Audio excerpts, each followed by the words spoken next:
morning, Dog Nation. I'm Brandon Adams, and this is DawgNation Daily, the daily podcast for Georgia Bulldogs fans, presented today by Kroger. Next week for us, a little bit of spring break. We've been working very hard to get some shows ready for you for next week. We've also got a couple of really fun live portions of shows we're going to run for you next Thursday and Friday. That's all to come. We'll tell you about that. Some of it includes your participation. For today, though, here's what you need to know. We're going to go out strong with a very, I think, spirited show. Jeff Sentell going to help us with that. Some of your participation here, too, when it comes to golden shoes, things like that. Some really funny ones before our show is done today. We're going to give you an update on one of our top, I guess if you're a Georgia fan, your sort of arch nemesis, their quarterback competition. Interesting stuff coming out of Tuscaloosa on that. We'll give you a little bit of that. Don't forget our Golden Shoe Bracket Challenge rolls on. Final Four this weekend. We're on guard for that. Do a slight G-Day preview here today. That's going to be fun. And off the top, this is what matters. I think there is something that Georgia can offer to its players that still gives Georgia, I would say, a distinct advantage on the field here in 2025. What is that? Why does it matter? We'll kick off by talking about that here today. Let's get it going. It is DawgNation Daily, the daily podcast for Georgia Bulldogs fans, presented today by Kroger. And it begins right now. Today's episode of DawgNation Daily is brought to you by Kroger, fresh for everyone. Presented by DawgNation.com. This is DawgNation Daily, the daily podcast for Georgia Bulldogs fans. Here's your host, Brandon Adams. Sometimes it's kind of funny what just sort of pops into your head. Do y'all remember Charlie Weis, the former head coach of Notre Dame? Now, he'd been like Patriots offensive coordinator, became Notre Dame head coach, and like a lot of Notre Dame figures, certainly pretty proud of himself. And when he was asked one time, and this is one of those quotes that just sort of lives on forever, maybe you know it. When he was asked one time about what he brought to Notre Dame and why he believed in his chance to be successful, something that he, by the way, was not, eventually proven not to be a success. But at the onset of his coaching career, he was sort of asked, why do you think you're going to be successful? What do you bring to the table? He said one of the most arrogant things I've ever heard. He says, I bring a decided schematic advantage. Do you remember that? Do you remember that quote? Do you ever heard that quote before? That Charlie Weis said, I just know more about football than the coach on the other side of the field. And I'm going to have a game plan that's just better than the other coaches I'm doing battle with. I'm just simply smarter. Now, that turned out kind of laughably not to be true, but it's the sort of thing that people remembered it. Sometimes it comes up. It's one of those, almost like the Mike Gundy, I'm a man, I'm 40. This is one of those things that sort of had a little bit of a life like that, of people were just sort of using that. It was sort of meme before there were memes, I guess. The point is that if you are a coach, you would like to believe that you do have some sort of advantage that you give to your players and therefore your team that does make winning more likely. I think about it sometimes along the lines of a value add. You'd like to think that you add some value to the process because of your presence. And in a roundabout way, this is one of those questions that I do believe is going to be pretty relevant for college football moving forward, which is, how much do coaches really matter? When we're moving, at whatever pace, but nonetheless moving towards a professionalization of the players themselves. Previously, it's sort of only been the coaches, at least officially above the table. It's only been the coaches who've been the professionals. Now we're moving into an age in which the players themselves are going to be professionals too, despite the fact they're still pretty young, all things considered. But as players themselves become professionals and as college programs kind of scamper frantically to figure out where the money's going to come from to pay those players, I think what we're going to see, already seen some of this, we may see more of it, which is, well, are the coaches really worth all the money that we're paying them? In fact, we're seeing examples of some coaches doing with less money. Is it true that Mike Norvell has agreed to take less money than he once got? Brian Kelly, I believe, is now going to be agreeing to take less money than his contract was initially supposed to pay him. I believe Mike Gundy, Oklahoma State. Another example of that where, hey, we're going to keep you employed. You're going to be our guy, but we might need to restructure things a little bit because some of the money we're paying you, we think that money would be best spent paying something else or diverting that money to somewhere else in our program. There's a little bit of this now. I believe there could be more of that in the future. And as I said, it kind of leads us to a question of, okay, well, so-and-so is making $10 million. Is this coach really worth $10 million? Do they really have that value? Or could we get the same performance from a cheaper coach and have more money to pay better players and ultimately get better results? Now, if you've listened to me for a number of years, in addition to the fact that we're kind of a show that, we're the daily podcast for Georgia Bulldogs fans, that's one perspective we have on the sport. We're kind of looking at things from a Georgia lens. Another perspective that you may sometimes hear from me, you perhaps notice this, I'm pretty pro-coaching. All things being equal, I really respect and value the act of coaching when it's done really well. And I see this in my own kids' life, for instance. At one point in time, my kids were younger, I would have been their coach. But now they're older and they're kind of getting a little bit more like into the real meat of sports a little bit. And so now they're getting coached by other people in their various sports that they choose. And when I see these coaches like pour into my kids, I'm incredibly grateful for that, right? It's like it's such an important thing. And when it's done well, when it's done right, when it's shaping them and making them either better at the sport they would be or just better people than they would maybe be. I mean, as a parent, you're always incredibly grateful for that. So in this ongoing debate about, well, how important are coaches really? And in college football, where there's so much money involved, are they really worth all the money that we pay them? You're always going to kind of hear me say, yeah, when coaches are doing it the way they're supposed to, they are making the players better than they otherwise be. However, on the flip side of that, you also see, some coaches don't want spring practice anymore. They're so worried about their players transferring that they're almost willing not to coach them during this portion of the year if it means that they reduce the risk they might get poached by somebody else. But if you're more worried about losing a player than you are your opportunity to develop a player, then you're not worth the money you're paid as a coach. And probably some of these coaches in college football are maybe overpaid. And their impact on their team's players and their chances of winning, maybe it is overstated. Because if all you're doing is evaluating talent, there are a lot of people that could do that, even some people that aren't employed as college coaches.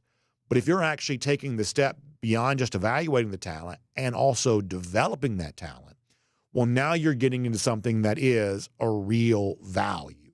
Now you are producing better results than you would otherwise have a chance to. And the one thing, the best that I can tell, is somebody who tries to follow this stuff as closely as I can, who wears a Georgia shirt on here every day, obviously hoping for and wanting the best for Georgia. The best that I can tell is that this is still something that Georgia seems to be really good at. That the players who do come here, they're very talented already. Otherwise, they wouldn't get the invitation and the opportunity. But the players that do come here do seem to get better because of their time here. That it's not just evaluating who's already good and throwing them out there and say, hey, good luck, hope for the best, hopefully your talent wins out over the talent of the guy you're competing with.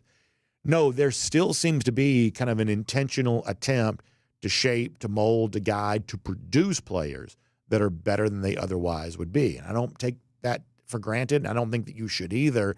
That's more than just sort of lip service. It's one of those things that I think actually matters. Let me kind of give you something from Kirby Smart here that kind of got me thinking about that this week. Smart went on a big rant earlier this week about the NIL stuff and the transfer portal stuff. We thought it was really interesting. We played you a lot of that earlier this week.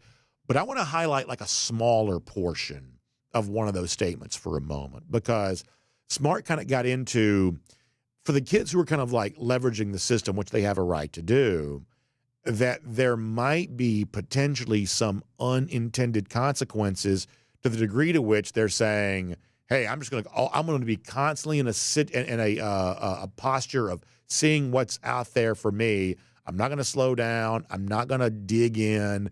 I'm not going to plant roots. I'm going to be, I guess like a tumbleweed or a rolling stone or something like that. I'm going to be a little bit more like that. Smart gave a warning about that earlier this week. This, to me, is more than just bluster. I think it's meaningful. Let me let you hear just this small portion of Kirby's larger statement from earlier this week. I've seen improvement from that group. I think Trey does a tremendous job. That's the other one. Do we have the not had Christian out there? Can we pause on that for a second? We have the other clip on Kirby Smart. We may not have that. If we don't, which is totally fine. Kids are going to struggle the next 10 years when they look back and somebody says, I'm going to go back, introspect, I'm going to look at this and say, what happened to the kids that went to 2 and 3 and 4 places? I will assure you, we will not be happy with where those kids that jump for greener grass went to. And I think the portal's a good thing for a lot of kids that are 3rd, 4th, 5th year, but it also gives you a way out that I don't think is good for kids right now. So what does he mean by that? Like what does that mean? It's not, as I said before, I don't take it to just be bluster. I don't think Smart's saying that just because it benefits him if fewer guys transferred. There's a cynical view that you might say that.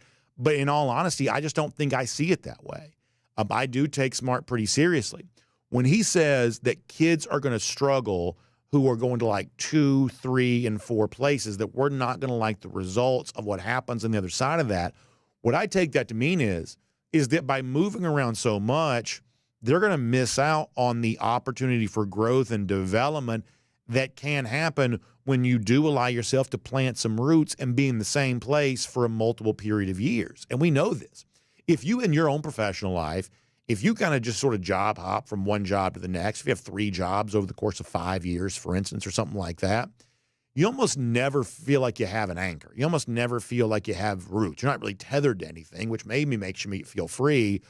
But when that's all said and done, you'll look back on that period of your life, I think, and you'll say, boy, I missed out on some professional development. I'm 5 years older, but am I 5 years further into whatever career I'm trying to be a part of? Maybe you have some experience with that yourself where you could say that's true. That when you sit and you learn and you grow as a player, the first year, remember the thing we played about Kirby yesterday in quarterbacks of sometimes you feel like you're drinking from a fire hose. Well, when you really are in life drinking from a fire hose, when you're so overwhelmed by the information you're taking in that you can't even process it, that's not quite learning anything. That's being exposed to things, and that's maybe absorbing some of it, but it's not really learning because the action and the activity is moving at a pace that you can't quite comprehend. But when you are somewhere for a little while, or when you do something for a little while, and anybody who's ever learned anything knows this, eventually it sort of slows down, and eventually it sort of starts to make sense. But if you're at school one year and school 2 the next year, that's drinking from a fire hose 2 years in a row, which means you may have only actually taken in a small portion of what you've had the chance to be exposed to. So when Smart says all of that, I do think that's real, and I do think that he's kind of getting into the actual process of what coaching is. It's introducing somebody to a concept in year 1. It's building on that in year 2. And it's maybe, in some cases, giving that player the tools in year 3 that now, utilizing his talent plus the knowledge that he's gained, he can go out and dominate. But, y'all, there is a reason that we don't often see that level of domination prior to year 3, because this is not a microwave. This is not an immediate thing. This is the sort of thing where it takes both ability and knowledge to succeed. And if you've got the ability but you don't slow down quick enough to gain the knowledge, then you're either not going to be a player at all or you're not going to be as good a player as you could have been. I just think that's real. Which brings me to a little bit more specific detail about one of the things that Georgia does well. Because of all of the stuff that I just said, if there is a position out there where we would say this is true, we might say that when it comes to the defensive line. Now, that's maybe true for a number of reasons. Reason number one is, in the SEC especially, defensive line has always just been one of the real identifying characteristics of a good football team. That the SEC, what has separated its best teams from the lesser group, is how it plays in the line of scrimmage, especially the big athletic defensive linemen. It's one of those things that the other conferences, the other parts of the country, for whatever reason, have just had a much more difficult time replicating. There are just better defensive linemen, historically speaking, in the SEC, and the best teams are going to hoard them. That's one of the things that Georgia has done. And there are going to be the sort of prodigies. Like, you could sort of see Trayvon Walker as a freshman. You sort of realize, man, this guy has a chance to be really, really special. Wasn't necessarily there yet, but you could see it. We may say something similar about Elijah Griffin this year, slightly different position type, but nonetheless, he may be just one of those prodigies of, hey, this was a really special player that you were lucky enough to be able to get into your program, and it seems like he's heading in a really positive direction. But there are also other players, Jordan Davis, Devontae Wyatt, perhaps guys on this team here this year, maybe a Nazir Stackhouse from previous years. You could kind of roll through and say, Warren Brinson, of course, too. You could say this, where They became good players over the course of their time here at Georgia. And if you want to say this is where coaches earn their salary, this is where they earn their paycheck, they take talent, they develop that talent, and they produce those players over a period of years into a better version of a player than they would otherwise be. And this may be, to go use the Charlie Weiss thing again, it may not be a decided schematic advantage, but it could be a decided coaching advantage because there are a lot of programs in the NIL age that seem to be acquiring some talent. But what are you doing with that talent once you get it? Here at Georgia, we would say this program has a history of turning it into something. Not automatically, because this is not an immediate process, but through patience over time, the results have historically been pretty good. One of the assistants in particular that gets a lot of credit for this is the defensive line coach, Trey Scott. Georgia's got a few guys like this. Scott maybe is among the most notable. And I thought it was really interesting the other day to hear him get some specific praise from Kirby Smart during spring practice, because the question comes up of defensive linemen and kind of how that group is growing. It is a very important position for Georgia this year for all the reasons we've been talking about in recent weeks. Very important position. And a guy like Trey Scott, the role that he plays in shaping and molding those players to achieve their full potential here this year, I think this matters. This is one of the things that maybe separates Georgia from the teams it's competing with. If you're a Georgia fan, at least you hope that's true. So as the question of defensive line came up the other day, listen to these, I think, very interesting words of praise from Kirby Smart for his defensive line coach, Trey Scott, earning his paycheck seemingly every single day. Here's Kirby on Scott.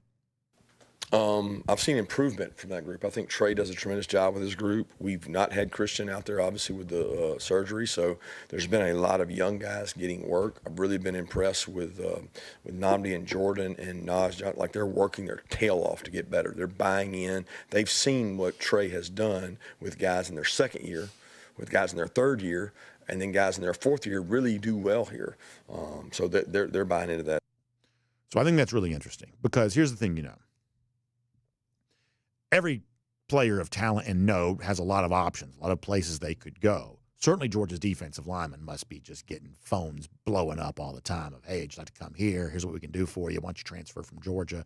There's no telling how much tampering goes on. We have fairly substantial evidence that it goes on a pretty good bit in some specific cases, but there's probably plenty more that we don't even hear about.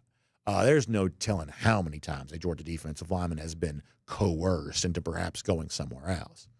Kirby Smart lays it on the line right there. One of the reasons why we don't see a ton of that, sometimes we have seen it before, but we don't see a ton. Georgia's been very good at player retention. I think Kirby Smart lays it on the line. Why would a player not leave here? Because they see what Trey Scott does for a guy in year 2. There's value in that. They especially see what Trey Scott does for a guy in year 3. And now in year 4, they're dominating to the tune of becoming a very high NFL draft pick, including a large collection of first-round picks, which is life-changing money on the other side of that. This is one of the things that Georgia does well. It doesn't just evaluate talent. It doesn't just acquire talent. It turns that talent into a better version of what it would otherwise be over the course of a period of years. The Georgia player retention story right now, I think it's a pretty big success for this program overall. And when we think about the end-of-season goals that Georgia has a chance to achieve in 2025, this is a big part of it. Georgia coaches still coaching, still training, still pushing hard, even during spring practice. And I don't see that changing anytime soon. My name's Brandon Adams, and this is DawgNation Daily, the daily podcast for Georgia Bulldogs fans, presented today by Kroger. We're glad you're with us. Video 10 a.m. across all platforms. Happy to be live today. We do have some pre-recorded stuff coming for you next week. I am taking a little time to enjoy some spring break with my family. However, one of the things you've said is, BA, when you can't be here, we'd love to have some live stuff too. So on Thursday and Friday of next week, kind of getting you ready for G-Day, looking at the news of the week, we'll have a lot of Kaylee Manziel with Connor Riley and Jeff Sentell. They're going to do some stuff with us live on Thursday and Friday next week. That's going to be really fun. Radio, of course, Athens Sports Radio 960 The Rep, podcast, wherever you find them, including the world-famous DawgNation.com. Just really appreciate you being here today. Big thanks to our friends at Kroger who make it all possible for you here, too. And if you want to make your spring as good as it can be, how about becoming a Kroger Boost member? I love this because, honestly, it feels like every single day. I mentioned kids and sports, things like that. We're driving all over the place all the time. And there's just no telling how many miles I'm putting on my car. I'll almost be afraid to know. So when you can make it easier on yourself, you maybe owe it to yourself to do so. And Kroger wants to do that with its Kroger Boost membership opportunity here. Give you a chance to get free grocery delivery, or if you want to swing by and get free pickup, they'll give you that too. And for those of you like me driving a bunch right now, how about saving some money at the pump when you buy the stuff that you're already buying at your local Kroger anyway? Normally you get dollar for dollar savings when it comes to the fuel pump there at Kroger, but as a Kroger Boost member, you get twice those fuel point savings on the stuff that you're buying at Kroger. So make sure you check it out today. It's online, Kroger.com/boost. That's Kroger.com/boost. You can try it for free for 30 days. And I think you'll love everything that Kroger's got for you as a part of this awesome membership opportunity. Kroger.com/boost for more on that today. All right, we've got Jeff Sentell coming up here in a couple moments. Obviously, before the Edge is presented by Kroger on Wednesday. Very, very compelling conversation about what's next for Georgia's quarterback recruiting. We'll get into a lot of that with Jeff here in just a little bit. I thought he had some very provocative things to say about that. So we will get to that here coming up in just a minute. Prior to that, let's go around the DawgHouse. And it's presented today by our friends at Zagoria Law. Because I am taking some spring break next week, which I'm certainly very thankful to have y'all allow me to have the privilege of doing, we're going to kind of miss our chance to do the here's what we're hoping to see from G-Day stuff this time a week from now. I'm sure that Connor and Jeff will do some of that with Kaylee next week, but I'm going to miss my chance to do that personally because we're doing a lot of the, kind of the interesting over-under stuff next week, looking at some of those statistical benchmarks we think that Georgia has a chance to achieve this season. We're doing a lot of that on our show next week. So I want to talk about G-Day here for a moment. Now, the good news is every indication I have is that G-Day is still taking place. Many of you have your tickets in hand for that. We're kind of murky waters these days about the future of the spring game, but minus the TV and normal, streaming video coverage, the event itself, for those who are lucky enough to be able to be in Athens, does appear that it's going to take place. But what might we see, and why do we still sort of think spring games like this have some value? Well, I want to focus in for a moment on a couple of things that the Georgia kicker, the outstanding Peyton Woodring, said the other day. And I'm always fascinated by the job of kicking in football because to me it just seems so different than the other positions, where in the other positions, and I'm not a football player, so I'm only guessing about this, I don't know how much time you have to really get nervous. Nerves are a part of sports. I play golf. I'm not very good. In fact, I'm probably worse than any of you listening right now. But if there's a putt that I want to make, and this is like even if I'm just out there by myself, like I get nervous over like a 3-foot putt when I'm not playing for money. I'm not even playing anybody. I'm just trying to like beat my previous score. I get little butterflies in my stomach about even a 3-foot putt. So nerves are just sort of a part of sports. But the one thing I've always sort of assumed is that in a sport like football, where you are about to collide with somebody, that you've got so much, concern about the physicality that you're about to participate in, that maybe you have less time to be nervous in football than you would have in other sports just because you're worried about your own personal safety, and maybe that supersedes any kind of nervousness. But kicking is different because kicking, you got to stand there and think about it. And then they call a timeout. They freeze you. They force you to think about it even more. So the role of nerves for kickers, much greater. Maybe one of the reasons why so many specialists are also good golfers because they just get used to the mental approach. But the act of kicking has always seemed like such a pressure cooker and such fertile soil for just like up all in your own head and just messing yourself up like crazy.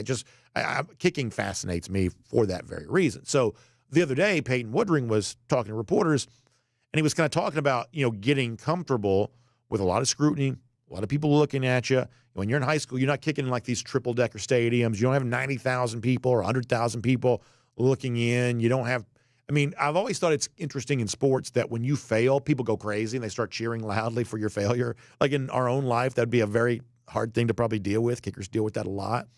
And so Peyton Woodring was very honest about some of this the other day. I thought it was really interesting. This is him talking about just sort of getting comfortable kicking in the spotlight the way one does in major college football, such as the SEC. This is Peyton Woodring.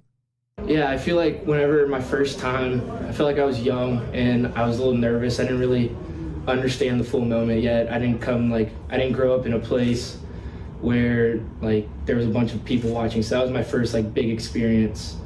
But I feel like once I fixed my mindset, I stopped getting nervous about it, and I feel like it's really helped me to improve throughout my career. He talked briefly about like going to see a sports psychologist, things like that, and all of that makes complete sense. And then he went into, and this is where it kind of brings us back to G-Day a little bit. Then he went into, okay, well, if nerves are a part of kicking and overcoming those nerves to be your best is a part of that, well, how do you replicate that during practice? Because there aren't 90,000 people at the practice field. You don't have game-like conditions necessarily. And I think this is a very valid question. Like, what do you do to create pressure situations in a practice where the trappings of a game just aren't really present? Once again, interesting stuff from Peyton Woodring. I feel like they always do create a lot of pressure, whether it's like the whole team watching or whatever, Coach Smart kind of putting pressure on me. I feel like it's important to have that type of pressure in certain moments. I feel like the scrimmages kind of adds a game-like feel to us. So I feel like it's very important to have those, and I feel like that's probably where the most pressure comes, is in those scrimmages, performing in front of everybody. So this is why I think the G-Day can matter. And for the most part, when we sell the value of spring games and when we hope to see G-Day preserved, admittedly, we oftentimes have to fall back on it's good for the fans. This is a fan outreach activity. And I would say that the majority of the true value of G-Day is sort of related to giving people a chance to be in Athens, giving people a chance to feel just a little bit closer to the team in a more relaxed environment. That a lot of spring football, the spring football game, I mean, is sort of fan outreach more than player development. But when you hear Woodring say things like that, you are reminded, perhaps not all of it, that there is something, what's the old line? I guess this science, this comes up, that the act of observing a thing changes a thing. I think that somebody has said that before, smarter than me. I'm probably butchering that. That when you watch someone play football, it's just different to do it when you're being watched. It's just the whole thing feels different. And to be really, really scrutinized, probably better to have that happen for the first time in April for all of these young Georgia players than to have that for the first time in September, we would probably say. So from that standpoint, I do think there is some value in the spring games. We have heard other coaches say that. And it does sort of lead me to believe or lead me to be curious about how much Georgia's going to kind of push for that to take place next Saturday when G-Day goes down, because it seems like one way or another that everybody's kind of pulling the reins back here a little bit, not quite as willing to show stuff, not quite as willing to put stuff on display, because you don't want to create the opportunity for somebody to come swoop in and try to take one of your players, or maybe have one of your players decide, hey, I did so well in G-Day, maybe it's time to go have a renegotiation conversation. Maybe there's some of that we're trying to kind of tamp down too. Perhaps that's the case.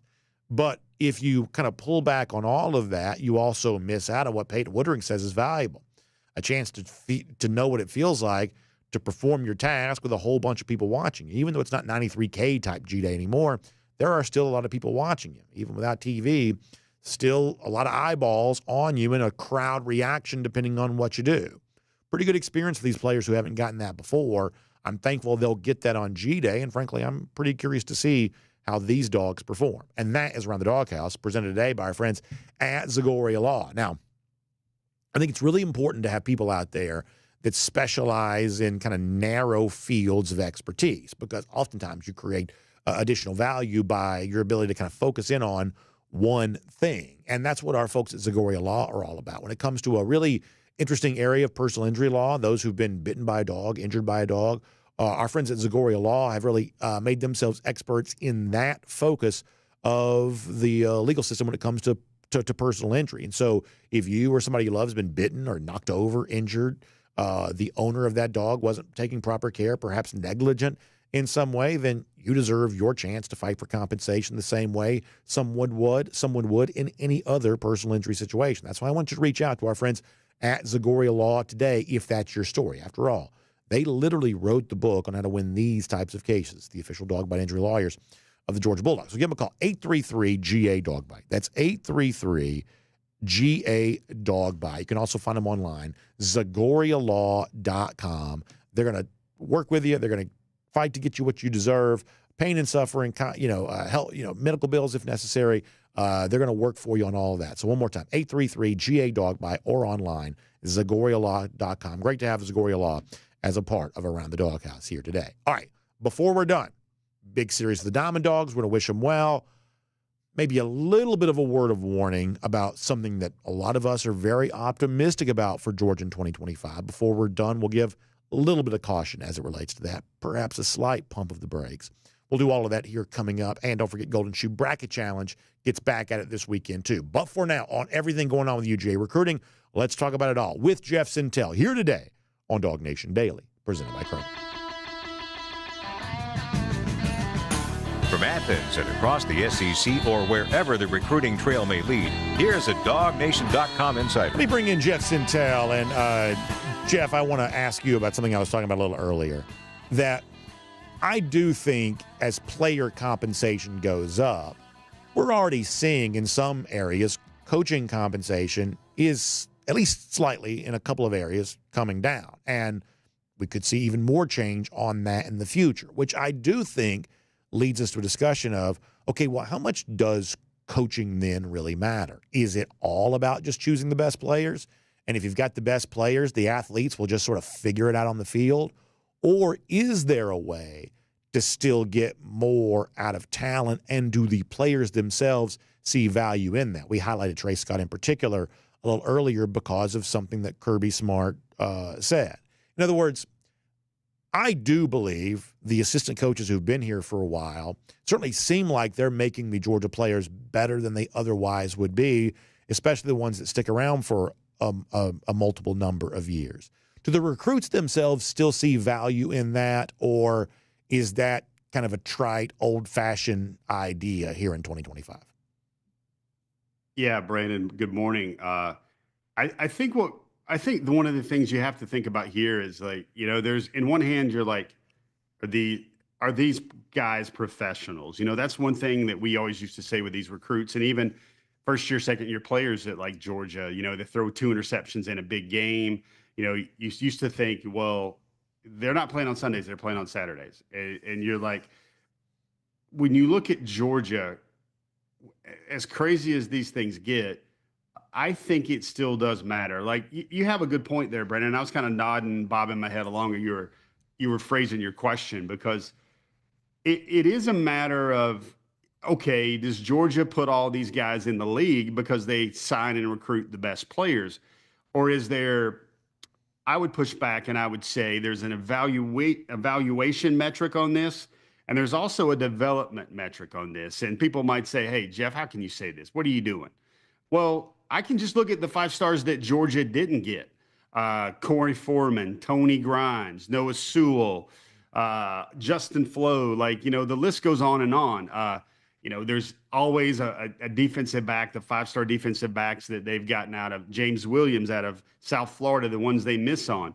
Brendan, by and large, you don't have any like future All-American types that Georgia misses on in the 5-star category that go on to be top 10, top 5 picks.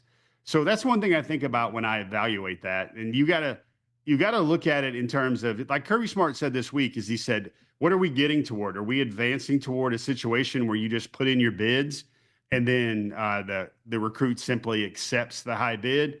Well, Brandon, we've known this for a couple of years now. When a recruit starts the relationship off, like contact 1, contact 2, contact 3, and NIL becomes a big sit down, well, then Georgia's always going to move on. And that's the way they kind of filter out. Are you in this because you want to get developed? Do you want to play on the big stage of college football? Do you want to compete against the best players in practice every day?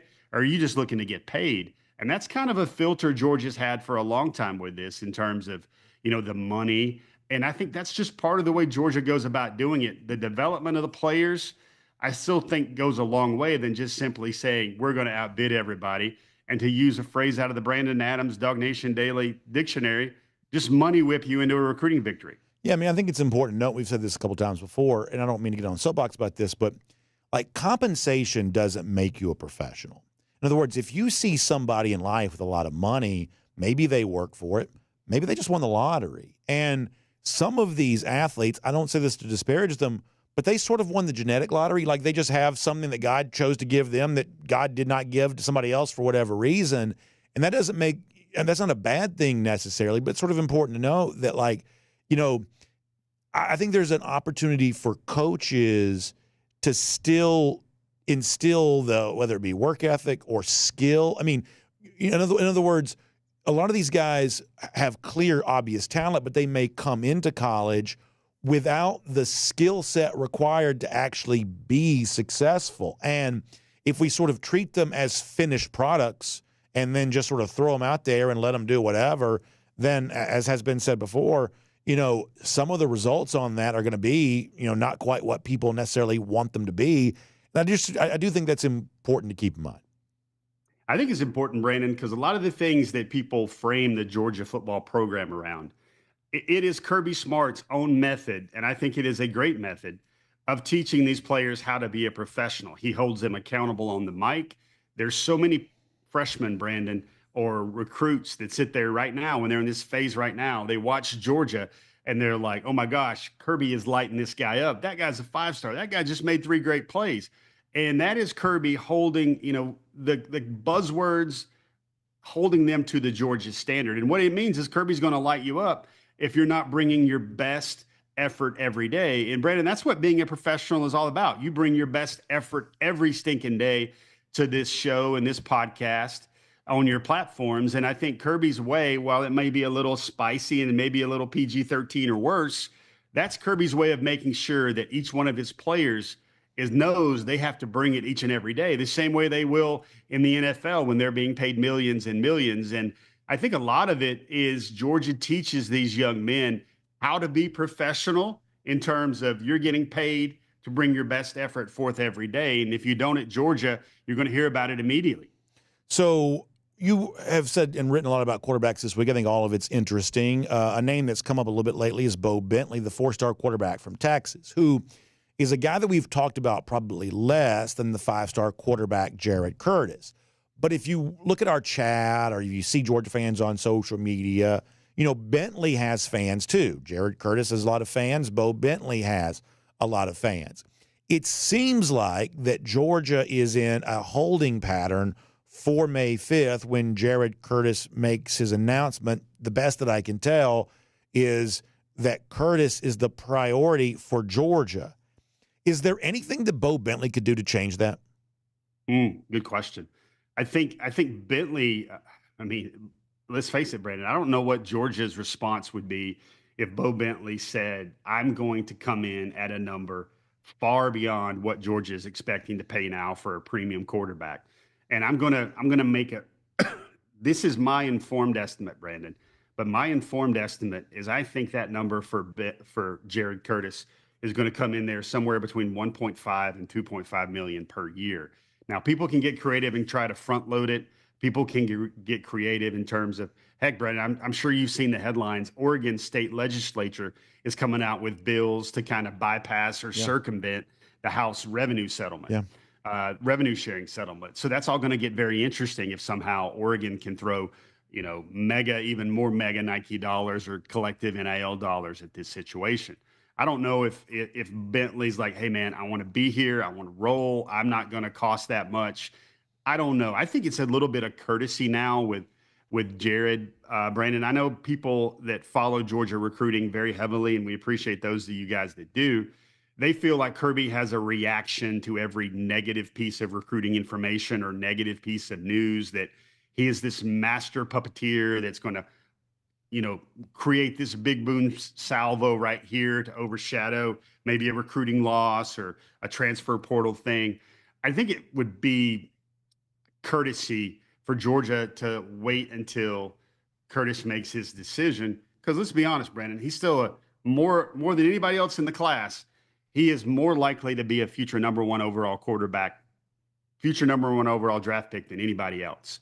Having said that, Bentley, Brandon, is very interesting. He's interesting because I'm going to just be objective here. He plays at a higher level of competition in Texas 4A football than what Jared Curtis does in a private school in Nashville in, I believe, Class A Division II. The great thing for our audience to realize there is I tried to put together a barometer. And a couple of years ago, I think Jared Curtis was a sophomore. They played Prince Avenue Christian. And I believe Prince Avenue Christian, who had one of its better teams, single A teams, they went on to win the state title that year, but they beat Nashville Christian 42-0.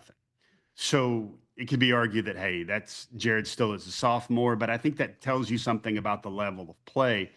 And Brandon, you just look at the level of play on Bo Bentley's film, Brandon. It is slick. It is very nice. He is making throws off platform. He is making throws in very tight windows against more college level athletes. He possesses the ability to be that dual threat.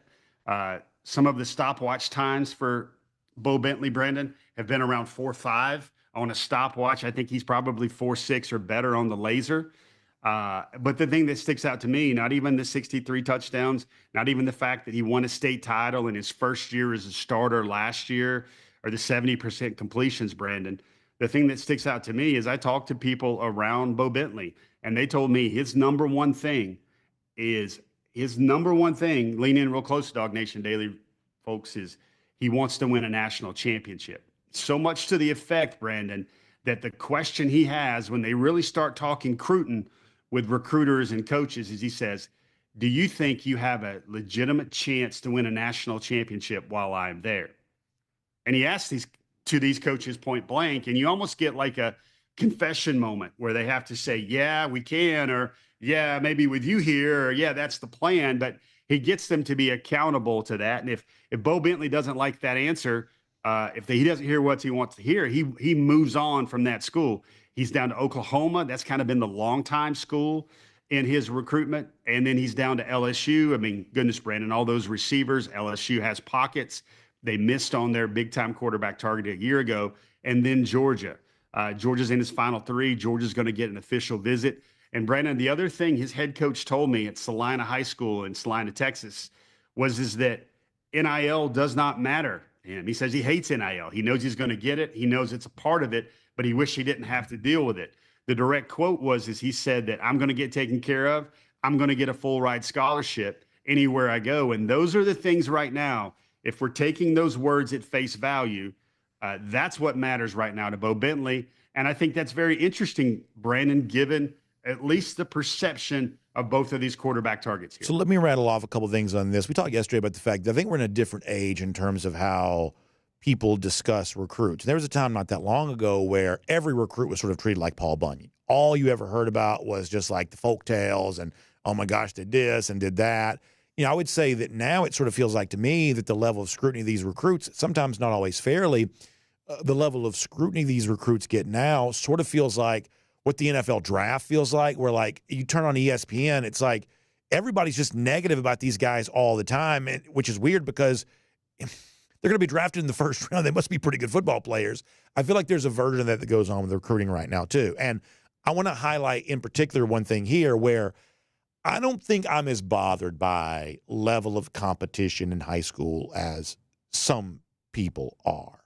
Because let's look at Arch Manning for a moment. Now, we don't know if Manning is going to live up to all the hype this year. We don't know that. We'll have to see.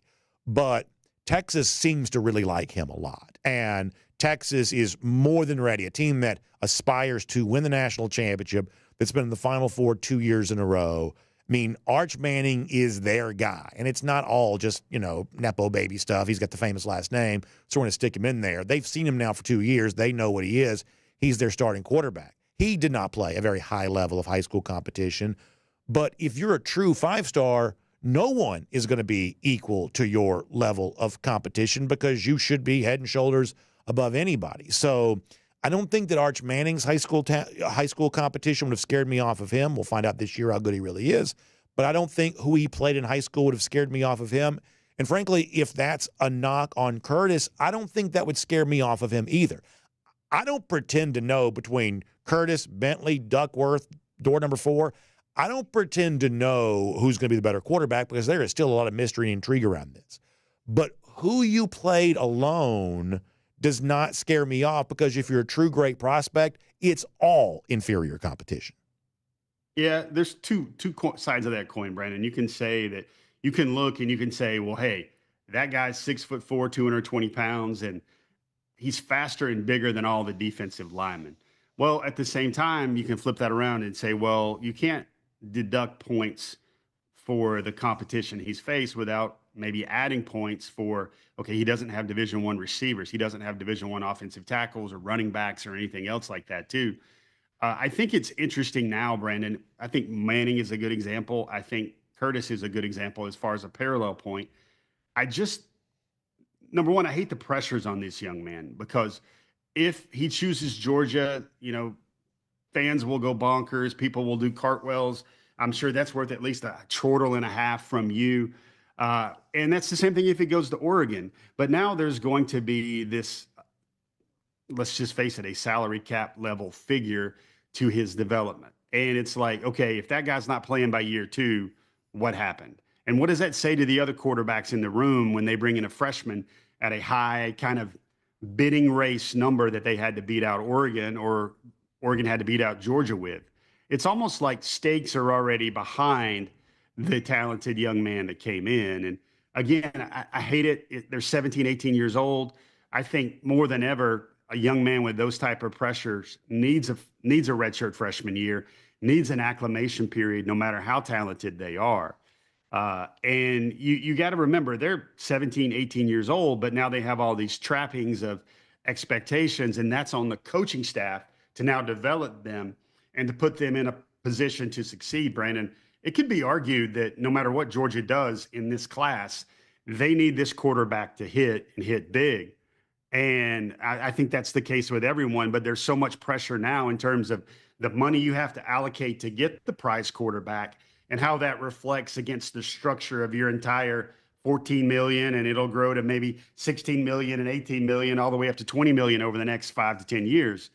I think that's just really hard, for a culture like Georgia, that the practice field is going to sort it out. Your development is going to sort it out. How you beat our defense with so many future first rounders, and how you succeed against us in practice will determine whether you get those SEC snaps. Brent, I think that's all very important. And we also have to look at the fact that every Georgia quarterback that's played of late under Kirby Smart, Gunner's going to have 3 years. Carson Beck's going to have 3+ years. Stetson had several years as well before they jumped into the Georgia system. I think that it just speeds everything up, Brandon. And at some point, I got to remind myself that these are still high school kids, and I got to make sure that we try to be fair to the fact that, all things considered, this pressure, along with the dollars and a high-profile race, means something. Like I wrote this week that I said this decision will be the longest that Georgia has taken a quarterback. You're going to be our guy quarterback in quite a while, before the Dwan Mathis and Justin Fields situations, which were kind of complicated.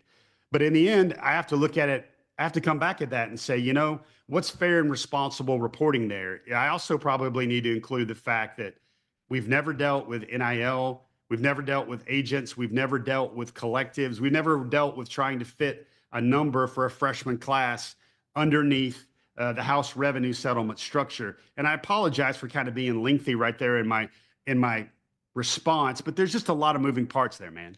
Let me ask you this, to go back to Bentley for a moment, who, as I said before, people like Curtis, people also like Bentley too. There are a lot of good quarterbacks in the class of 2026. I think we have a sense of the competitive nature of the Curtis recruitment. It's sort of been built as a 50-50 battle, maybe between Georgia and Oregon. The word that the Curtis camp has used is torn about the ultimate decision here.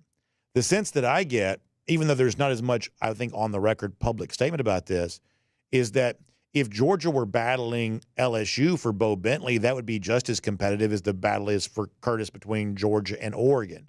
Do you believe that's true? Because this is what Georgia fans that I hear are talking about, that for the people who think, well, if you don't get Curtis, you'll just go to Bo Bentley.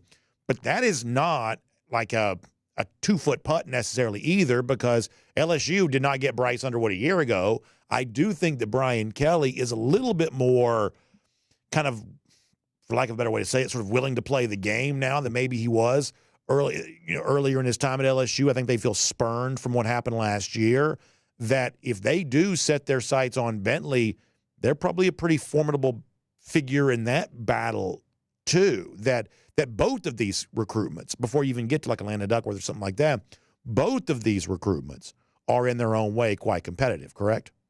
Yeah, Brandon, I'll throw the phrase out, secondary market. Does that mean anything? What that means is if whatever Curtis decides, the cost of the silver medalists, so to speak, or the other top 5 quarterbacks, top 10 quarterbacks, all of a sudden become very, very expensive. One of the things Oregon did a few months ago, which signaled to me that they're very much in the Curtis chase, is they had a commitment from a top 10 quarterback that they let I believe, according to my information, let kind of walk off to USC. So, and again, you throw that school in there with their quarterback pedigree and their quarterback pipeline, that I think Oregon is definitely going to play ball in terms of trying to play to win for Jared Curtis, non-existent of what's happening now in the Oregon State Legislature, which is another story in and of itself. But I think if Curtis chooses Georgia, then all of a sudden it becomes more expensive for everybody, like in Oregon, like other schools now, to come in on Bentley and the other guys. And the same thing is if Georgia, if Georgia doesn't get it, Curtis chooses at Oregon, then all of a sudden LSU and Georgia are battling for Bentley. And I think the price on the street then went up for Bo Bentley.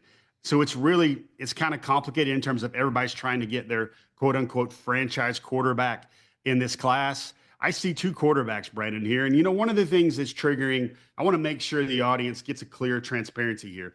One of the things that's triggering our coverage and my coverage this week of Bentley is he made it real. Like, you heard things behind the scenes, but he made it real by not only visiting Georgia in March, but also putting Georgia in his final three and also setting an official visit that may or may not even happen, man, due to what would transpire on May the 5th with Curtis. But it made it real with Georgia. So then at my point, I'm like, okay, I've got to bring information to our audience now to try to be fair to what's going on with Bentley in terms of Curtis. So I think that's kind of what's happening here. It's not like the tea leaves are trending a certain direction. That's why there's a lot of Bo Bentley coverage. It's finally a thought where I'm trying to be fair and balanced with presenting all these stories out there. There's a story coming on Landon Duckworth as well on the pages of DawgNation.com, because I think it's very interesting. Kaylee Mansell and I had a lot of fun with it on Before the Hedges with some soap opera theme music. But let's face it, Brandon, quarterbacks are always going to be of interest, especially when it's one of those when we haven't seen with agents and revenue share, and now a really talented quarterback out of Texas thing. I think, Brandon, one of the things that gets me excited about Bo Bentley, which I've written about a little bit, is that if both Curtis and Bentley are just okay in college, I think the higher floor there is for Bo Bentley, because he already looks like a very advanced passer. Everybody I've talked to, guys that used to play at North Carolina in Power 4 football, they say Bo Bentley is doing things right now that the offensive coordinator at Salina didn't do when he was a sophomore at North Carolina. And that's just in 1 year of starter. On the other hand, and I think this is what makes it very intriguing, if both players maximize their potential in college, I think Jared Curtis is going to be a lot better. I think Jared Curtis has all those 6'4", 220 legs, incredible arm, like a plus arm for any 5-star. And I think, hey, man, it's a race. It's a different side of recruiting. Maybe it feels really transactional and a little bit more like the NFL, but that's what's in front of us. Interesting stuff. Really quick before I let you go, because I want to be respectful here. Speaking of quarterbacks, I would invite Dawg Nation to check out your story on Ryan Montgomery this week. Kirby Smart kind of mentioned the fact that Montgomery's still very much in the throes of an injury recovery. You were able to give us more detail on that at DawgNation.com. I want people to read the story. Give them a little like a little snapshot that makes them maybe want to jump in there and read the rest of that on kind of where things stand with the quarterback that Georgia signed a year ago in the class of 2025, one of the quarterbacks they signed. Yeah, sure thing. Thanks for the plug there. Now I'm going to do my I want you thing. And I want you, all you Dawg Nation folks out there that tell me, they go, I won't care about these guys until they're at the University of Georgia. Well, guys, Ryan Montgomery is at the University of Georgia. When he committed to Georgia, he said for the next 3 to 5 years, which was perfect scripting in terms of he knows he's have to redshirt. He knows he's going to have to wait his turn like Gunner did, like Carson Beck did, like even Stetson did. So he gets Georgia and he gets the stage he wanted to be on. He wanted to be at Georgia, Brandon. He basically got on the soapbox and started stumping for himself like, I want to be here. And, I just want to let you guys know that. And now he's coming back from a knee injury, Brandon. It was an MCL, it was an ACL, and it was a little bit of a meniscus. And the good news that's coming out of that, Brandon, is it's trending to be only an ACL-only recovery timeline for that instead of an ACL-MCL recovery timeline. That takes it from 5 to 6 months instead of 6 to 9 months for an ACL and MCL repair. He's starting to do more in practice this week, starting to throw more 7-on-7s, more routes on air. And I've learned that he is going to be cut loose full go by maybe mid-May, mid-June. And that's great, Brendan, because he could be the number 3 quarterback this year. Now, there's a capable preferred walk-on in Colt Ginn. There's also another true freshman in Clark Central graduate, 3-star Hezekiah Malindo-Hare, who Georgia just flipped late from Boise State in the cycle. So there's a lot to like about Ryan Montgomery. He's another one of those high-floor quarterbacks, very cerebral, thinks the game very, very well. And he's kind of coming back from his rehab with his hair on fire. Jeff, great stuff. We'll look forward to reading plenty from you at DawgNation.com in the days to come. Obviously, G-Day next Saturday. You're also going to be a part of some of the live stuff we're doing next week while I'm taking a little bit of spring break. I appreciate that. Have a great weekend, and we'll look forward to talking to you soon right here on DawgNation Daily, presented by Kroger. Hey, Brandon, man, appreciate the time. You have yourself a well-deserved vacation next week, and we'll see you back in Athens. I appreciate that, Jeff. Thanks so much. Let's take a look around the rest of the league. This is SEC Through. Good stuff from Jeff Sentell. By the way, he mentioned this. I'm going to say this really, really quick because the truth is I really don't know how, the legal proceedings are going to play out. But, next week is, the approval of the House settlement or something like that. I won't pretend to know what that even really necessarily means. All I will say is, as I've been saying, I don't get the sense there's a lot of agreement about this. That I do believe they're trying to, and by they, I mean the NCAA, trying to kind of tidy this up and sort of get this moving so they can kind of establish some ground rules moving forward. But like Jeff mentions, the state of Oregon wants NIL deals to remain confidential. Therefore, they can't be evaluated for fair market value. But even if that doesn't pass, do we really see a world in which Deloitte, that's the consulting firm that's been contracted here, where they're going to look at an NIL deal and say, no, this doesn't represent fair market value? Given the way things have gone, whether right or not, but reality nonetheless, given the way that things have gone with the NCAA in court, do we really think the courts are going to allow them through an arbitration process to reject someone's opportunity NIL compensation? As I said before, I'm not a lawyer. I watch courtroom dramas on TV, but I'm not a lawyer. I can't pretend to tell you how this is going to play out other than, boy, if you put your ear to the ground, it sort of feels like there's actually less agreement on what all this is going to look like than the process would lead you to believe right now. So I'm sure next week I'll be gone, but there'll be plenty of people here to give you coverage of that. I won't provide any legal analysis other than just sort of seems like behind the scenes, this is a little messier than the outer veneer would lead you to believe. Something to keep in mind. What's not messy at all, what's actually beautiful, gorgeous, that's a Royal Caribbean cruise vacation. And boy, right now as we go cruising around the SEC, courtesy of Royal Caribbean, we are reminded about what a great time this is to be on a Royal Caribbean cruise vacation. I love the planning part when you're getting there with your family and you're talking about what you want to do, the things you want to see, and the places you want to go. And that's the part to me that's so much fun. You're getting those dining reservations taken care of, those shore excursions booked, and that's just the fun part of the lead up to one of these Royal Caribbean cruise vacations. So sometime here in 2025, I want you to be able to experience that. And I want you to let Jessica Slater, a wonderful travel advisor, help you do that. You can give her a call, 770-718-9147. That's 770-718-9147. You can also email her, jslater@dreamvacations.com. And if you want to have the experience that many of us are about to have on our Dog Nation cruise, you can have your own version of that as perhaps preparation for being on next year's Dog Nation cruise, maybe. Well, it's a great time to do that. Whether it's Utopia of the Seas, Icon of the Seas, or any of the other great Royal Caribbean cruise ships, including the debut very soon of Star of the Seas. My kids are mine. My daughter, they're talking about Star of the Seas. So around our house, we're very well aware of all the big announcements coming from Royal Caribbean, which is a lot of fun, and you can get kind of plugged in on all that too. And by the way, if you're coming on our Dog Nation cruise, we are now inside of a month on that, only about 3 weeks away. That's really, really exciting. Can't wait. And actually even less than that, really. So can't wait to see you there for that. All right, let's go cruise around the SEC courtesy of Royal Caribbean. I saw where Greg McElroy said something surprising about the Alabama quarterback competition. Now, oftentimes when you're a couple hundred miles away, you are just destined to be surprised because I'd like to think we have a better handle on what's happening in Georgia than people in Tuscaloosa. Conversely, people in Tuscaloosa are going to know better than what we know here. Ty Simpson, former elite recruit, but he's been in Tuscaloosa for a while. He's had his chance to win competitions and hasn't done that. McElroy the other day said he thought that Simpson was the guy to beat in that Alabama quarterback competition. And I got to tell you, I find that to be pretty surprising.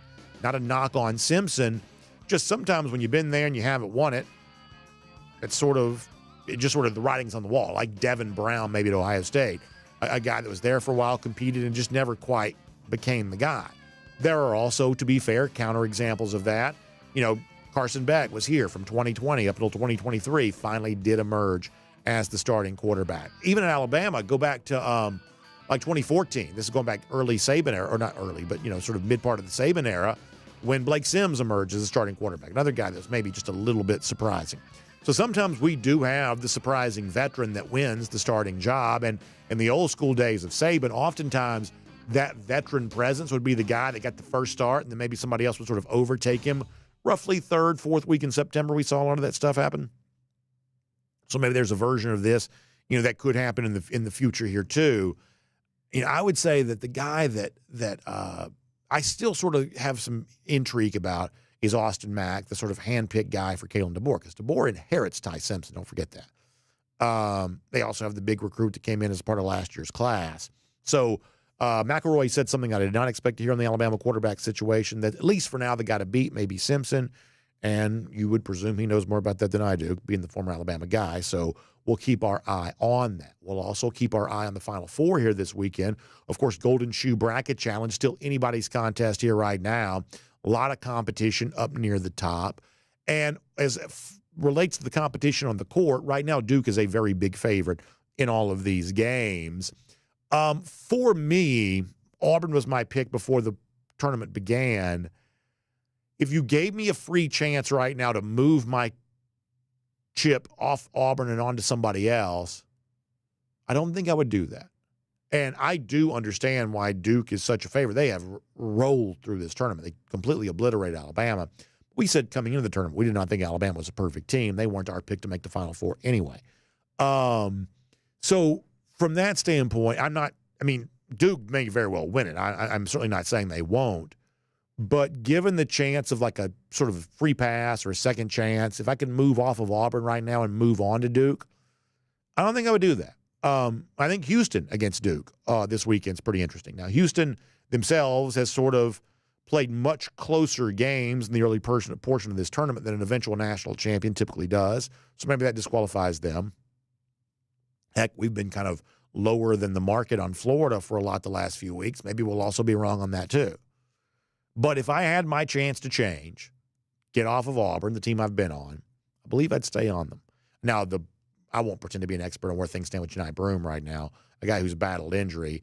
His injury, if you're actually going to put real money on this for yourself, then check the Broome injury status, because that's crucial here. But all things being equal, I think I'd stick with Auburn, even with the right now statistical probability I'll end up being wrong.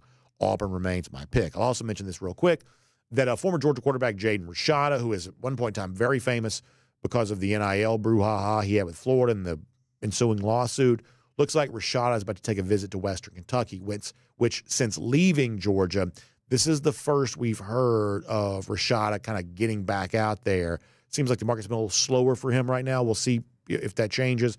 But looks like Rashada on his way to take a visit to Western Kentucky. We'll obviously wish him well as he kind of advances with his football career. A guy that right now I think just wants to find a home and wants to find a place where he can kind of grow. That's the way he came here. He wanted to grow as a quarterback. That coaching development we said earlier that Georgia tries to provide, that's what he wanted. Maybe sometimes you get a Lancey after that, and that's what Jaden did. So now he's looking for a new home. We hope he finds it. We really do. Sounds like he's checking out Bowling Green there in Western Kentucky, so good luck to him on that. We'll make that cruising around the SEC, courtesy of Royal Caribbean. All right, couple of things here for a moment as we go for our long finish now, closing out the week, presented by our friends at the Finish Long Drink. Next week, we've got a terrific collection of shows coming up. Really, really proud of kind of a lot of what we put together. And as we do our long finish here, I want to address one thing in particular that's going to come up, that we are pretty bullish on the Georgia running game overall. We have touted Nate Frazier a ton. We believe the recipe for Georgia kind of getting back to elite offensive play kind of goes through the running game. Obviously, improved offensive line play has to be a big part of that. But we're kind of excited about the Georgia run game here this year. I do want to give just one slight, not quite pump of the brakes, but maybe word of warning on this. I saw the other day where ESPN ranked its top 10 running backs for the upcoming season, and maybe not surprising, perhaps it's not, but Nate Frazier was not, at least on this list, among the top 10. In fact, let me show you this on the screen here for a moment. What you're going to see is that Frazier is one of the guys also receiving votes. So most of the guys that made the top 10 here, a couple guys from Penn State, what's his face from Georgia Tech, Notre Dame, these are like guys who were 1,000-yard, backs a year ago. A lot of productivity, obviously less so for Frazier, who was only a freshman last year. So in the vote to be top 10 running back for the upcoming season, in the also receiving votes category, we learned that Nate Frazier only got 6 votes in this ESPN poll of its whoever's to be, in the top 10 running backs. Now, we believe, much like we've said for other Georgia players this offseason who are also not kind of showing up at some of these top 10 lists, that Nate Frazier is going to have a real chance to prove a lot of people wrong who maybe just haven't recognized what he is or just didn't see him because he didn't play as much last year as a lot of the other running backs on this list. This is not necessarily a snub or a disrespect or anything like that. It's just a reminder that if you want to be realistic about the offensive improvement we expect Georgia to have, we are counting on that to come from a place that's not being really predicted right now. The Georgia running game for 2025 is not really on the radar of the national media at the moment. We believe it's going to be far better than people realize, at least it has a chance to be. But it's important to note that when it comes to big breakout season for Nate Frazier, while we think it's going to happen, national media perhaps not predicting that right now. That's Frazier's chance of proving them wrong. Or not, that's maybe the wrong way to say it. That's maybe Frazier's chance to introduce himself to America. Let's put a better spin on that. That this is going to be a real opportunity here in 2025 for Nate Frazier to introduce himself to the rest of the country. And as you'll hear us talk a lot about next week, we think there's a really good chance that the entire offense is kind of boosted by what we believe is going to be the real emergence of the Georgia running game overall. That's going to be a fun conversation next week. Also, before we go here, let me give you one more thing as part of our long finish. Man, we send best vibes and best wishes and all of that to the Georgia baseball team. What a start it's been for Georgia in SEC play, winning all 3 of its SEC series, sweeping the last 2. That puts them, 8-1 on the year in SEC play. But it is a big one this weekend going on the road to Texas. Now, SEC teams have been pretty good on the road this year, including Georgia getting the road sweep against Florida. So SEC teams have been pretty good on the road thus far this year. Tall task for Georgia would be, you'll talk about sending a message. If they can go into Austin, kind of keep their winning ways, you don't have to sweep it or anything like that. Just find a way to, the name of the game in the SEC a lot of times is, hey, win on Friday and let's just see what happens the rest of the weekend. It's a big one tonight. That's a lot of fun. We send a lot of well wishes to these Diamond Dogs as they travel out to Austin. Of course, many of you getting ready to watch a lot of sports this weekend. Home opener for the home team here in Atlanta. Obviously, we just mentioned the Diamond Dogs. You got your own sports stuff going on, basketball with the Final Four and everything else. So as you're getting together and enjoying all of that, obviously you already know that the Finnish long drink goes great with whatever your weekend plans are. Beautiful spring weekend just screams Finnish long drink to me, whether it's the peach-flavored version, the long drink traditional citrus, the blue can, the grapefruit flavor, the gin kick, the long drink cranberry, long drink strong, 8.5% alcohol by volume, long drink zero, no carbs, no sugar. Just such a great choice for you right now. We love the Finnish long drink being a part of what we do here on DawgNation Daily. We hope you're getting ready for a great weekend, and we hope you'll make the Finnish long drink a part of it. If you want to, go online, thelongdrink.com. You can find out where to pick some up and make it a great part of your weekend. Also, before we wrap up here today, let me also give a shout-out to our friends at the UGA bookstore. Now, I'm gone for spring break next week. We'll have live coverage on Thursday and Friday with Kaylee, Connor, Jeff. We've got a great collection of pre-recorded shows, also kind of setting the stage for these dogs here in 2025. But back to work next Saturday. It'll be a work day for us in Athens for G-Day at the UGA bookstore That's going to be a great time. And don't forget, like any other Georgia game, the UGA bookstore is stepping up in a huge way. Right there across from Sanford Stadium, next to the Tate Student Center. How about this autograph opportunity next weekend? Dan Jackson, the great former Georgia football star, the legendary part of great success here, real fan favorite. Dan is going to be at the UGA bookstore next Saturday from 10 a.m. till noon, signing autographs, meeting Georgia fans. Great chance to meet a guy who was a big part of Georgia's national championship teams and a guy who leaves a great legacy as one of the great walk-ons in program history. The beloved fan favorite Dan Jackson next weekend. Also, national championship quarterback Buck Bellew going to be on hand. He'll be signing autographs, and I'm told special guests perhaps in store for that too. So all of that going down at the UGA bookstore. We'll see you there for that. And then after the game for our DawgNation post-game show live at the UGA bookstore. I've jokingly said people are calling this maybe the most important DawgNation post-game show of all time. Kaylee will have you pregame coverage too. But for the first time, most of what we will be talking about, a lot of our audience, unless you were actually at the game, you will not have seen because it's not on TV, not on streaming video. So we'll try to give you the eyewitness account. So bottom line is, next Saturday, 10 a.m. to noon, autographs, including Dan Jackson, Kaylee Manziel for our DawgNation pregame show, and then me at the UGA bookstore after the game for our DawgNation postgame show. We'll see you in Athens for G-Day. All right, so let's get ready to close out our week in style. Great collection of golden shoes here for a moment. We haven't done kind of a Friday shoes dump in a while. Kind of a good day to do that as we get ready to go out. So Lewis sent this to me, and he had actually sent me another one. I couldn't find that today. It was an awesome picture of himself kind of wearing the great Georgia shirt on board a Royal Caribbean cruise ship. I love that. But I did find these photos of this gorgeous, gorgeous view from outside the balcony of his Royal Caribbean cruise vacation. I'm going to give Lewis a golden shoe for making us all jealous of him. Look at those crystal blue waters. This is why you want to be on the Caribbean seas with Royal Caribbean, because the water's just gorgeous. Look at that blue, man. That is gorgeous. Good stuff from Lewis. We'll give him a golden shoe for that. I appreciate him sharing.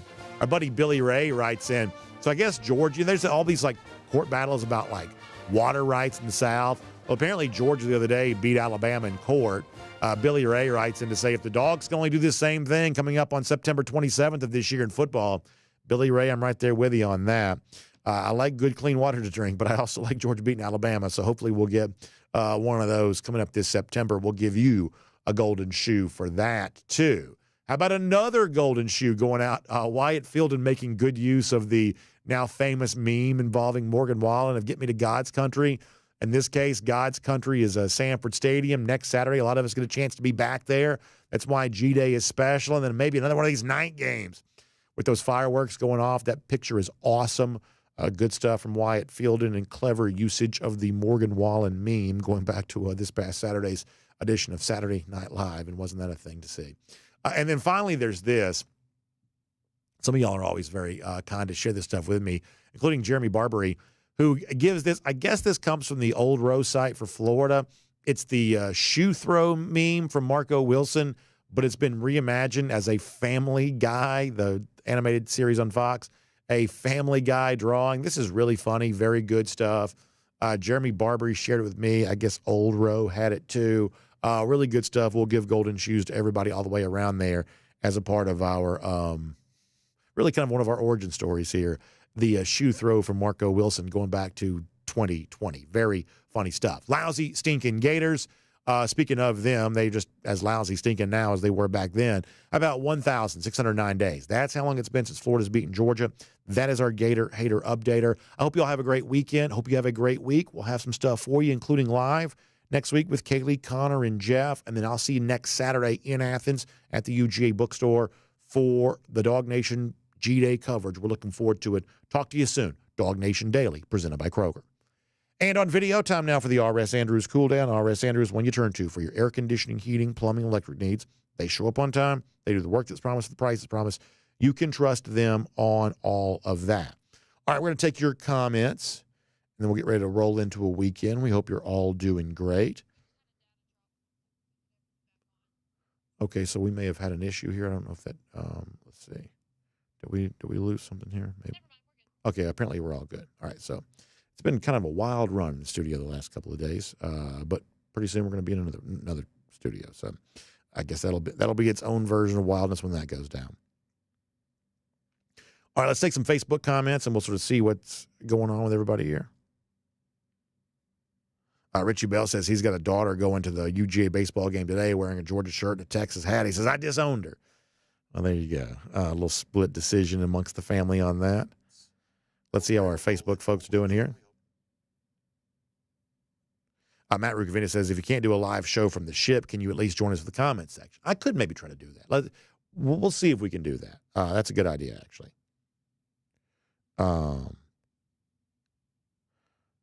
Let's see what else.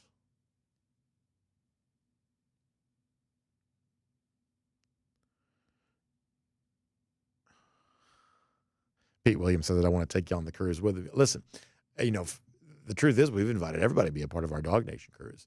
We love that. And, originally the plan was not really to do anything for spring break because honestly, I almost never do. But my wife had come to me and said, I want you to be off. And so when she says that, as emphatically as she did, at that point in time, you got to do it. So that is what we're doing. That is what we're doing. Jamie Huff says beer on me next week. Listen, if I could buy y'all a beer, I would. Absolutely, I would.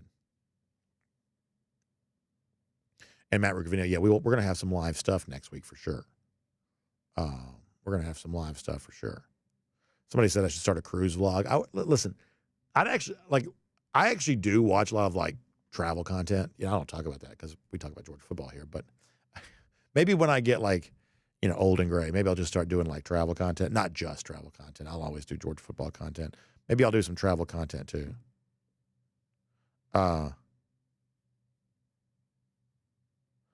Jack Legg wants to see some synchronized splashing on the cruise. Very funny. Let's see what else.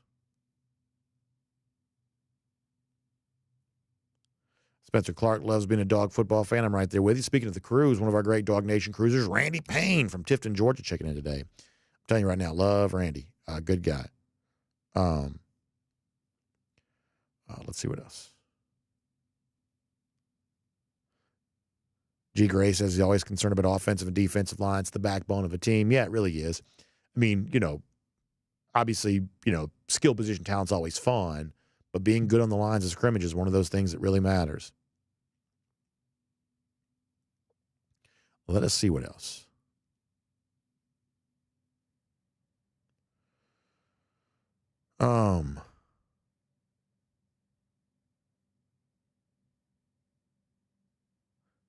Let's see what else is going on over here.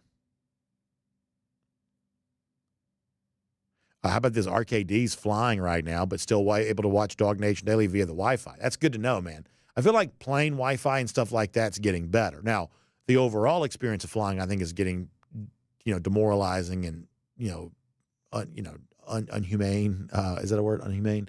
I think the overall process of inhumane is getting worse, but it's good to know the Wi-Fi is getting better.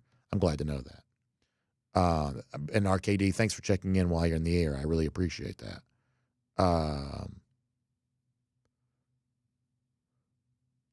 Let's see what else.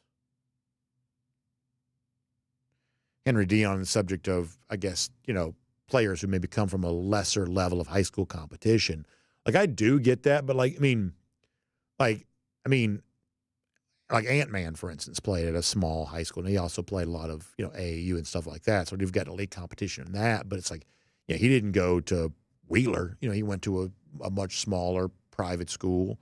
I don't know that I put a ton into that. Now, maybe I should. And clearly, when a guy does play well against elite competition, well, of course I like that. I'm not saying it's not a potential positive. But I don't know that I feel if you're a good player, you're going to be great against no matter who you play. That's just one of the things that's just true. It's I'm fortunate enough. I get to see a lot of very high 4- and 5-star players. And even against elite competition, they just look really good. They really do.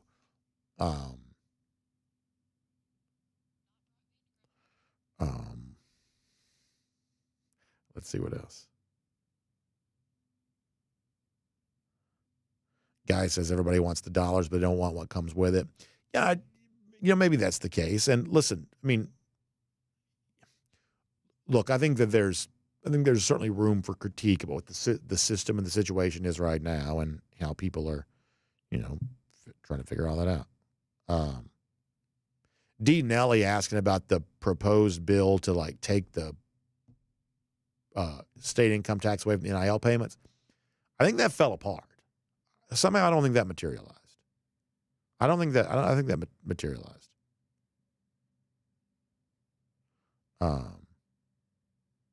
Jay Shop's always in here talking bad about wrestling. Now he's talking bad about Dusty Rhodes. Let me tell you something. We're only a couple of weeks away from Dusty's progeny once again defending the championship against the despicable John Cena, who just has tarnished 20 years of a great career in the last couple of weeks. So given what, Cody's going through right now, we're not going to say anything bad about Dusty Rhodes, Jay. We're not going to say anything bad about Dusty. Jay Shipes is also not optimistic about our transition to a new studio. The good news is this one's been great. I mean, like, admittedly, we had issues with the other studio. And I don't think we ever figured out what those were. We just moved on. But this studio has been great. I'll also tell you this. We've got great people working on the new studio. I am, I'm always going to be a little averse to change, but we've got great people working this. In fact, as I speak right now, our Jay Black, our Cody Chaffins are, they got they're under the hood. They got their sleeves rolled up. They're in there working. They've been working on it nonstop now for weeks. They really have. They really have. And by the way, George on tap is also right. Dusty Rhodes, I think legend has it, was a pretty good basketball player. He was not in great physical condition. At least by the time I was watching wrestling, he was not in great physical condition. But pretty good athlete. Pretty good athlete. Henry Dion also says only Jay Shipes can be anti-Dusty Rhodes. The only person on the planet that's anti-Dusty Rhodes. Henry, I think, is 100% right about that. Thank you, Henry. I appreciate that. Let me do some DawgNation.com comments. Bill Camacho is excited about a new studio. I mean, ultimately, it probably won't be that different. It's going to look different. The thing for me is that, and we've changed studios a lot, it always just feels a little different. You just sort of get used to how you look at things. Like the camera I look into is right here, but in this studio, it's going to be more like right here. And so now I've got, instead of doing like this, I'm going to turn my neck a little bit like that, which feels a little weird. So there's going to be some stuff just sort of get used to that's a little bit weird. Shane Holiday wants us to also do live comments from the cruise. Maybe we'll try something like that. So Cody is coming on the cruise with us this year too. So, if anybody can sort of help us figure out how to do it, but it's not really even like a figure out thing. I mean, if you've ever been in like the middle of the ocean, we have to pull from whatever's out there to be able to stream with a strong stream. And so when you're out in the middle of the Caribbean, there's just not a ton out there.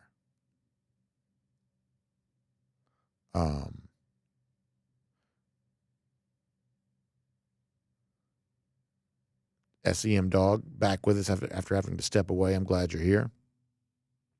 UJ Marine pointing out it'll be interesting to see the Alabama offense without Jalen Milroe. Yeah, I mean, it's been, if you think about it, kind of a long time since there's been mystery and intrigue about the Alabama quarterback. Now, this used to be a fairly common occurrence. When Jalen Hurts became Bama's starter in 2016, from then up until kind of last year, we sort of always knew the Alabama quarterback. Milroe was a little bit, when he first started, was a little bit of a departure from that. But there was this progression from Hurts to Tua to Mac Jones to Bryce Young, where the Bama quarterback was a known commodity. Even very good Alabama teams in the past, a team that won the national championship in 2015, the quarterback that began the year for them was Cooper Bateman. And then from there, you finally get to Jake Coker, I guess. A year before that had been somewhat surprisingly Blake Sims winning the starting job over, Coker, who people thought was going to get it. There's just, sometimes there's just mystery and intrigue there used to be a lot of like intrigue about who's the Alabama quarterback going to be. And oftentimes the guy that began the year didn't even finish the month of September. That was kind of a Nick Saban thing for a while. So we're sort of back now, a different coach, different scenario, but the sort of who will start for Alabama at quarterback. It's been a while. I'm talking about a good number of years since that's been an off-season storyline. But this year I believe it probably is.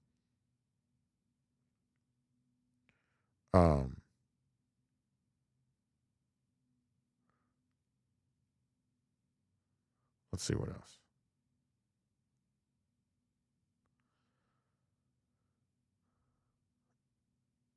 DT and others mentioning Andre Bruce, the former number 1 overall pick of the Atlanta Falcons. Boy, they had some rough draft picks, man. Rough draft picks. All right. Let's get some more. Let's bounce from the comment section. We'll get ready to go.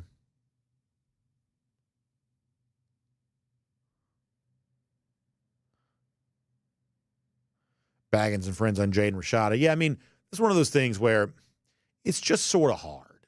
I mean, the one thing I do believe, I always make the comparison to LeBron James. And look, I know in the eyes of some, LeBron James can do no wrong. And I'm not trying to be like typical Gen X LeBron basher. I'm not. I'm really not, because I don't care that much. But from my eyes, I do think one of the mistakes that LeBron has made in his career is I think that he assumes that too much has been in his control, that he could manufacture an outcome by, well, I'm going to go to this team and do this and that team and do that. And it's been kind of a lot of movement from him from team to team. I think there's been a lot of like coaching firings that he's had influence over. I have a hard time believing he wasn't, very much in the mix on the, Luka AD trade. But, a lot of attempt to sort of manipulate outcomes. And I do believe that in some respects that LeBron, who is an all-time great player, not the best player ever, that's still Michael Jordan for me, but he is an all-time great player. He's one of the 5 best players, clearly, maybe the 2nd best player. But his career is not what it could have been had he tried a little less to manipulate all the outcomes in his favor. Because, look, I think one of the great pieces of wisdom you can ever have is the understanding there is only so much that's in your control. You can evaluate probabilities, but you cannot manufacture certainty. You just can't. And I think that LeBron has, by trying to manipulate situations, oftentimes made a situation worse. I do. I do believe there's a parallel in recruiting for that too. And I get it. You got 4 years to play. You want a program to take an interest in you. That's just what you want. You want to feel like you're a part of the program. And trust me, I get that. But sometimes when you sort of like bounce from place to place to place to place, you end up just trying to manipulate the situation just a little too much. And maybe you would have just been better off planting some roots somewhere and trying to hope for the best. I do think some recruits sometimes make that mistake.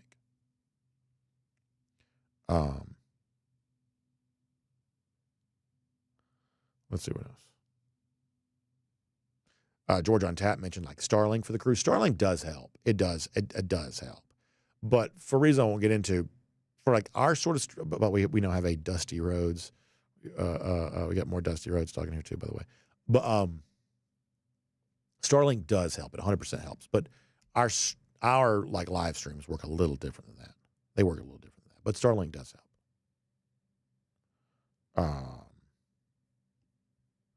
Let us see. Anything else before we go? All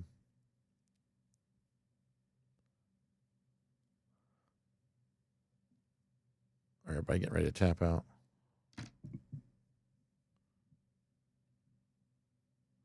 Yeah, really good stuff. Appreciate y'all being here. Let me check out Facebook one more time before we go. Just always appreciate you being a part of what we're doing here, being a part of our conversation. One more time on Facebook before we say goodbye. Oh, how about this? Matt Rukavina, thank you very much. Today is Miriam Corbin's birthday. So happy birthday, Miriam. Love your participation in our show. Miriam, going back 2018, put a big DawgNation Daily tailgate together there in Athens. That was really fun. Been a big part of everything we've done ever since then. So Miriam, we love you, and we wish you a happy birthday, and I appreciate that. Thank you very much, Matt, for telling me that. How about this? Brian Whitaker says his oldest son wants to be a wrestler. That's really cool, man. That's really cool. So, I mean, I went to high school, knew him well. My wife is friends with his wife, the wrestler that became AJ Styles. I mean, you can do this. Like, in life, you can just do things. When AJ Styles was in high school, he was just a regular student, just a regular guy. Knew him, nice guy. Like I said before, his wife, my wife, know each other pretty well, and like it was fun to watch, especially back then because it was like the height of like wrestling popularity in the '90s, and he was doing like the indie stuff and like the independent wrestling, like literally like learning how to be a wrestler, and you'd sort of see him along the way. And you could sort of tell, like, okay, well, he's getting a little bit more comfortable with moves, kind of learning, more about how to like tell the story in the ring. Over the course of years, you would just see him get better and better and better. And then he kind of broke through with Total Nonstop Action, which still exists. It was a little bit bigger maybe at one time than it is now. And turn on TV and watch him. Was like, oh my gosh, he's like a real wrestler. I mean, he's like, this isn't a thing he's trying to do anymore. He is that thing. And I remember probably like 2016 or so, 15 or 16. After having never been in WWE before, he debuted in the Royal Rumble, got a huge ovation. I was like, wow, this is a guy that just sort of went from being a kid in high school out in the country where we lived in South Hall County to being one of the biggest professional wrestlers in the world, one of the biggest stars in the world. Had a great run, kind of at the top at WWE, still a major part of what they have going on. And when I knew him in high school, just a regular old guy.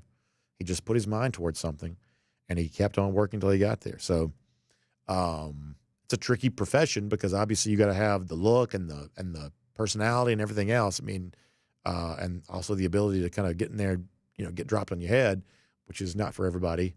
But I can tell you firsthand from having seen someone do it, you can just do stuff. You can just become a pro wrestler. Let's see what else.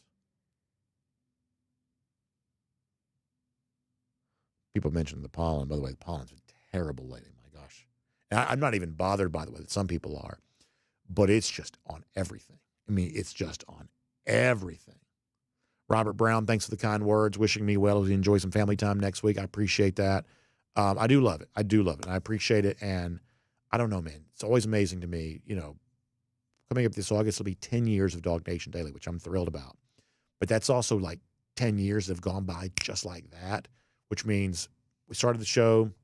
My daughter was, basically newborn. When we started the show. My son was 3 or something like that. And a lot of you kind of have sort of seen or heard from them over the years. Son's in 7th grade now. Daughter's about to be 10. Just time goes by. And I feel like we're pretty good about enjoying it. I really do. I feel like one of the things we have been wise about. There are plenty of areas in my life where I haven't been. Don't take enough care of my health, things like that. Probably need to do better with certain things. But the one thing that we've been good about is really just trying to appreciate these moments, trying to enjoy these moments. I feel like we have been pretty good about that. But even if you do that, it still goes by fast.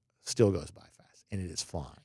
So as much as I love doing the show, if they're going to be home and I have a chance to enjoy some spring break with them, if I'm blessed enough to be able to take that time, I probably need to do that. So next week, that's what we're going to do. So thank you so much for being with us today. Thanks for being a part of the shows next week.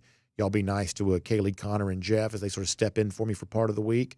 Hope you enjoy what we've put together. It's a lot of feedback I got from you about Gunner and Nate Frazier, anticipation for Georgia overall, a lot of that. So we're going to do that next week, and then I'll be back with you on Saturday, 1 week from tomorrow, for G Day in Athens. So if you're going to be there, please come by and say hello to us and help us sort of spread the word about what happens during the game, because let's face it, if you don't see the game, you are, if you're not there for the game, you're not going to see the game. So have a great weekend. Best luck to the Diamond Dogs at Texas. Bring home some wins from there. Y'all enjoy the Final Four Golden Shoe Bracket Challenge. So I'll update all of that when I get back on the other side of spring break, and then we'll see you for G Day. So check out RS Andrews online, rsandrews.com, for your air conditioning, heating, plumbing, and electric needs. They show up on time. They do the work that's promised, the price that's promised. You can trust them on all of that. Y'all check them out. It's going to be hot this weekend. Get your AC tuned up and ready to go. Late spring, summer, real hot weather is on its way, so check that out. It's also going to be cold, I think, next week at times too. So either way, our friends at RS Andrews got you covered on all that. rsandrews.com. Have a great weekend. I will have some great stuff for you next week, and then I'll see you live next Saturday. We'll talk to you soon here on DawgNation Daily, presented by Kroger.